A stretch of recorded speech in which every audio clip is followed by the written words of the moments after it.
Hello दोस्तों, नमस्ते। आदरणीय मास्टर जी, मैं भोला हूँ, आपका पुराना छात्र। शायद आपको मेरा नाम भी याद ना हो। कोई बात नहीं, हम जैसों को कोई क्या याद रखेगा।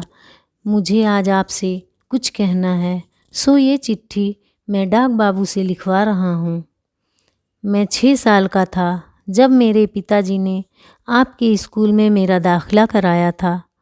उनका कहना था कि सरकारी स्कूल जाऊंगा तो पढ़ना लिखना सीख जाऊंगा और बड़ा होकर मुझे उनकी तरह मजदूरी नहीं करनी पड़ेगी। 2 वक्त की रोटी के लिए तपते शरीर में भी दिन रात काम नहीं करना पड़ेगा। अगर मैं पढ़ लिख जाऊंगा तो इतना कमा पाऊंगा कि मेरे बच्चे कभी भूखे पेट नहीं सोएंगे। पिताजी ने कुछ ज़्यादा तो नहीं सोचा था मास्टर जी। कोई गाड़ी बंगला का सपना तो नहीं देखा था। वो तो बस इतना चाहते थे कि उनका बेटा पढ़ लिख कर बस इतना कमा ले कि अपना और अपने परिवार का पेट भर सके और उसे उस दरिद्रता का सामना ना करना पड़े जो उन्होंने आजीवन देखी। पर पता है मास्टर जी, मैंने उनका सपना तोड़ दिया। आज मैं भी उनकी तरह मजदूरी करता हूँ। मेरे भी बच्चे कई कई दिन बिना खाए सो जाते हैं। मैं भी गरीब हूँ, अपने पिता से भी ज़्यादा। शायद आप सोच रहे हो कि मैं ये सब आपको क्यों बता रहा हूँ, क्योंकि आज मैं जो कुछ भी हूँ उसके लिए आप जिम्मेदार हैं।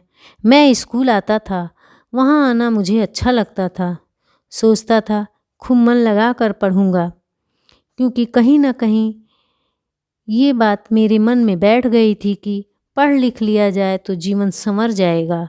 इसलिए मैं पढ़ना चाहता था। लेकिन जब मैं स्कूल जाता तो वहाँ पढ़ाई ही नहीं होती।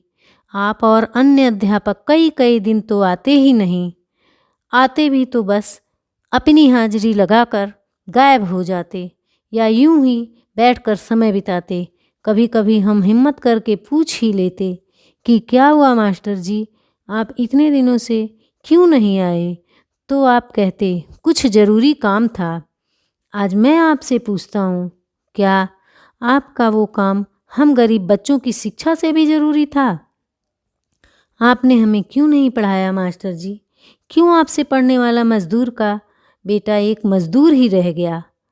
क्यों आप पढ़े लिखे लोगों ने मुझ अनपढ़ को अनपढ़ ही बनाए रखा? क्या आज आप मुझे वो शिक्षा दे सकते हैं जिसका मैं अधिकारी था? आज आप मेरा वो बचपन लौटा सकते हैं? नहीं लौटा सकते। तो छीना क्यों? कहीं सुना था कि गुरु का स्थान माता पिता से भी ऊंचा होता है, क्योंकि माता पिता तो बस जन्म देते हैं पर गुरु तो जीना सिखाते हैं। आपसे हाथ जोड़कर निवेदन है, बच्चों को जीना सिखाइए। उनके पास आपके अलावा और कोई उम्मीद नहीं है। उस उम्मीद को मत तोड़िए। आपके हाथ में सैकड़ों बच्चों का भविष्य है, उसे अंधकार में मत डुबोइए। पढ़ाइए, रोज़ पढ़ाइए। बस इतना ही कहना चाहता हूँ।